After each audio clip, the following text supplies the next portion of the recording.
Hey, pop culture people, what's up? This is Mary Reed Bogue. I apologize in advance for this really dark and weird and creepy lighting, but we've had a very rainy week here, and it's currently raining, and I live in a dark old house, so this is the best I can do right now until I can invest in more professional equipment. But you can see me kinda, you can hear me, so hopefully this video will help you out. This video is related to week 2 of the IDS class, Popular Culture at SNHU, but its concepts are really relatable to anybody who's studying pop culture in general, various theoretical models used by the social sciences, and so on.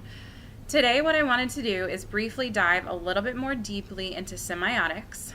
I'm going to talk about the differences in detail between a sign, a symbol, and an icon. I will be using Marilyn Monroe as my example to help us understand semiotics, and then in the second half of the video I'm going to go into more detail on Marilyn Monroe, and I'm going to model how you could use her as a pop culture artifact and analyze her through various theories and different lenses, just so you guys can see how that all works out. Okay, so I wanted to start out referencing this book. It's called Man and His Symbols by Carl Jung. Okay, Carl Jung, if you don't know, is a psychoanalyst following Freud. He worked with Freud, but took some of the ideas of like the unconscious or the subconscious, and then added some ideas of his own and reworked them. I was just reading this book lately, like you do, reading Jung on a Friday night, and he actually talked at length about what a symbol was, and I was like, yes, I need to explain this to my students, okay? I'm going to read you a tiny bit, and then I'm just going to sum it up for you because I could probably read the whole chapter, and this video would last forever, so I promised more brevity this week. Okay, so what Jung says, in essence, is that an image is a symbol, he says, when it implies something more than what is obvious, when it implies something more than its immediate meaning, okay? So right away, right there in that first sentence, we already kind of have the definition of a symbol and can say how it's different than a sign. So a sign is quite literally a sign. Like, think of a street sign, a stop sign, crosswalk sign, no smoking sign, all right? The problem comes is that in everyday use, we tend to use a sign in the way that we meet a symbol. So that song, I saw the sign and it opened up my eyes, I saw the sign. I mean, that dates me right there. But like, is she talking about a sign or a symbol there? That one's debatable, I suppose. But like if we say, ooh, that was a bad sign. I saw a black cat, that was a bad sign. Or like any of these superstitions we call them signs. And they're not really signs because according to the way Jung is defining it, a sign just indicates something very immediate. Like, it means its immediate meaning. There's not necessarily a deeper meaning to it. Whereas a symbol, he says, has a wider, or what he calls an unconscious aspect that is never precisely defined or explained. And then he goes on to say that, like, we can't even really hope to define all of the meanings behind a symbol. Because, he says, as the mind explores the symbol, it is led to ideas that lie beyond the grasp of reason. Okay? So, for example, medieval paintings often use the sun or the light of day. Even actually poetry often, the light of day is used to symbolize, enlightenment or the divine. Plato's cave, people are in the dark looking at shadows and they think that's life until they go up into the light of the sun. And at first they're blinded, but then, it's like enlightenment. They've seen the light, we say, right? That's all a symbol, though, because, like, what are we talking about there? It hints at something, beyond the sun, beyond our reason. And for this reason, it can be interpreted by many different ways, by different cultures. It can be used to represent God or the goddess in religion. It can be used to represent happiness. It can be used to represent enlightenment. I mean, so many things. And then we start to ask, well, what is the divine? What does it mean to be enlightened? What? Jung is saying that as we continue that line of sort of exploring the symbol, we eventually get to a point beyond which our intellect cannot go. Okay? He says, because there are many things beyond the range of human understanding, we constantly use symbolic terms to represent concepts that we cannot define or fully comprehend. So that's really the purpose of the symbol. It helps us speak to things that we don't have language for, that we don't even have full understanding for. And pop culture is filled with these kinds of symbols, which is what makes it so, so powerful. Is that when we see, Beauty and the Beast, or we see Phantom of the Opera, it speaks to things in us beyond the dialogue of the characters, beyond, the color of the dress, the tension between sort of the young maiden and the beast, sort of initiatory aspect of it, the abusive aspect of it, all of that, the outcast of the beast, all of that. I could go on. Okay, so Jung's argument, it's funny to call it an argument because he's really sort of saying that the language of symbols, the language of our unconscious selves that comes through, in dreams and visions and our spirituality and in pop culture, is beyond. But that's also why it's so powerful, okay? So he claims that, no matter what we try, no matter what reasoning we use, no matter what instruments we use to try to, understand the world and ourselves, we inevitably, quote, reach the edge of certainty beyond which conscious knowledge cannot pass. And so again, these symbols indicate for us something that we long to understand or experience, but aren't quite able to. And they take us to these ineffable places. So for example, the cover of the book has a mandala, so this image, this circular image and the symmetry is a symbol that Jung would use to help people understand deeper aspects of themselves. So just moving away from that right into Marilyn Monroe, she's a good example to use here because she very clearly has been called a sex symbol and also an icon, both of which are actual terms within the semiotics. And I wanted to break that down a little bit. So like I already said, a sign is just that, a sign. It means stop, it means don't smoke, it means cross or don't cross here.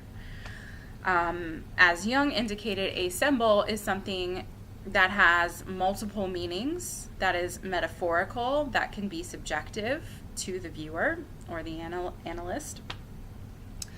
And so let's pause for a minute. When we call Marilyn Monroe a sex symbol, what do we mean by that? So, since you guys aren't able to answer, I will spin out a few options here. We might ask the question, well, what do we mean, by sex or sexuality? How do we define that? Someone might then propose the erotic versus the sexual, and then we'd say, well, what is the erotic and how did Marilyn embody that? She's also been kind of called a sex goddess, or even that she embodied a sort of goddess-like energy in her physical form, but also something beyond. It wasn't just her body, although that's kind of what we point to. It was something about her, an aura even. So what does it mean for someone to be a goddess? What is female divinity, right? This is why she's a sex symbol, not because we have an answer where we can say, well, this is exactly why Marilyn is a sex symbol, but because in gazing at her image and interacting with her films, with even the flawed human, Norma Jean, she evokes something in us of what we desire in regards to beauty and sexuality and freedom and the desire to love and be loved and all of that. Okay, so I think she definitely meets the criteria for a symbol in this case, because it just is very generative. The more that we explore, the more that comes up, and then at some point we just maybe run out of explanation. Okay. And then finally, Marilyn Monroe has also been referred to as iconic. An icon, the definition of an icon is a visual symbol specifically. So it's like a subcategory of a symbol. And I mean, the many photographs of her, the fact that she was a movie star and her image was constantly projected up on a screen makes her iconic, right? So we could analyze specific images of Marilyn alone, for their deeper meaning. For example, the iconic scene from the 7-Year Itch that has also been, in still photos of her in the white halter top dress with the skirt blowing up in front of the grate. It's iconic because, it apparently represents this kind of like tension in female sexuality at the time. And I personally see it still going on, where she's like revealing herself, but also trying to hide her sexuality. They're holding her dress down. And she's kind of being almost, exploited in a way. In that scene, actually, Marilyn was very uncomfortable with that scene and put on like several pairs of underwear so nobody would be able to really see anything. They took the shots of that scene over and over again for hours, to the point that, over like 2,000 people came to view her. I mean, she became a spectacle. And then, in fact, her then husband, Joe DiMaggio, it caused a huge problem in their marriage because he found it all very offensive, found it shameful, So, again, there's that tension that's represented in that photo of, a woman who is voluptuous, who does sort of exude sexual energy and desire, and that when people look at her, they feel their own desire, which in the 1950s, was not really very acceptable at all. But yet she has to protect herself. She has to protect, her sexuality. And either way, she's kind of viewed as a slut. So that's a really difficult tension that she lived and that many women live. And that's all kind of in there, in those images. All right, so icon. All right, so I want to, let's imagine that you're going to do a project on Marilyn Monroe for this class or just in general, and I don't want you, the danger with somebody like Marilyn, who's already such a symbol and icon, is that you're just going to regurgitate the things everybody else has said, and some things you probably will, because she is a symbol, because she evoked certain things in people universally. All right, but I do want you to do your own work of reflecting on the questions that she evokes for you. All right, so I'm going to pretend that I'm a student, that I'm one of you, and I've chosen Marilyn to be my pop culture artifact for the class, and I'm wanting to submit my original small paper proposal about Marilyn. And what you're asked to do is to consider Marilyn Monroe from a social, historical, what else? Social, historical, oh Lord. Oh, here we go. Okay, let's skip that for a second because I didn't write that down in my notes. But the main thing, in the intro, you kind of have to situate your artifact in the context of, society at the time, history, what was the response to her, what, feedback loops were there going on, things like that. But the main thing is that you want to situate your artifact within the 4 lenses, which would be the humanities, social sciences, history, and natural sciences, okay? So for Marilyn, she fits into the lens of the humanities because, of her movies, her photographs. She was a pinup model even before the movies. Her own art and writing. And also, I would say, under the lens of the humanities, kind of falls the fact that she becomes like a mythic goddess walking not among Mount Olympus, but in this sort of dreamlike state of the films. So she, her image in the films is part of the humanities, and you could analyze sort of the mythic aspect of Marilyn as a goddess or as a tragic heroine or a victim of American repressed sexuality. I mean, there's so many ways that you can go depending on what she evokes in you, what symbols you see, what theories you apply there. In the social sciences, we can dig more deeply into, she talks a lot about how she was just a girl like looking for love, and her movies are often about that, whether they're comedies or film noir or what have you. You can talk about the nature of human desire, relationships, trauma. She had 3 marriages, none of which was particularly successful. Gender roles is a big one. Like, in some ways, she's this icon of femininity that was true in the 50s and yet still rings so true today. Why is that? How do we define femininity? Are there distinct gender roles, or is this a social thing? Like, there's so much that we could talk about there. And in the social sciences, I would say feminist theory is a strong one to use here. Check it out. History, that's a big one too. Marilyn lived like 1926 to 1962. And in her lifetime, like, that was basically the emergence of film, from the silent movies, black and white film, to color films. And so in a way, she was very much a product of that time.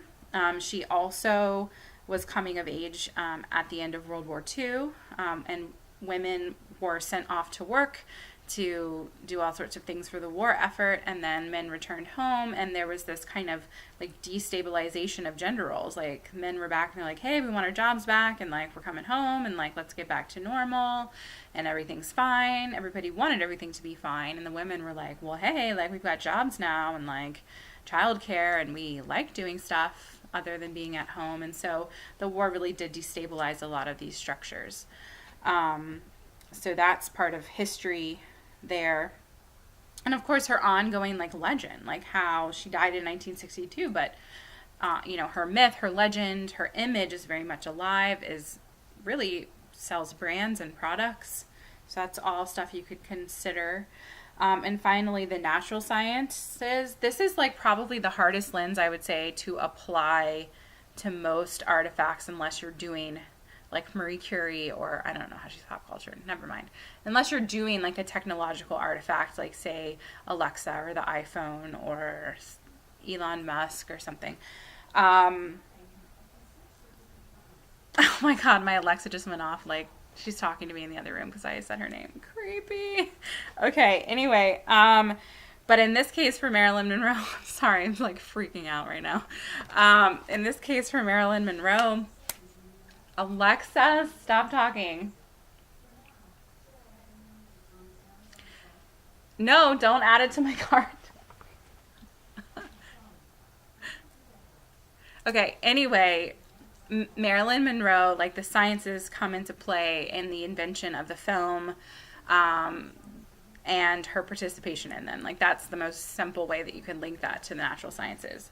I'm going to have to wrap up this video because my computer battery's about to die, and Alexa is like still talking to me and asking if I want to add something to my cart, which I don't. So I hope that made sense.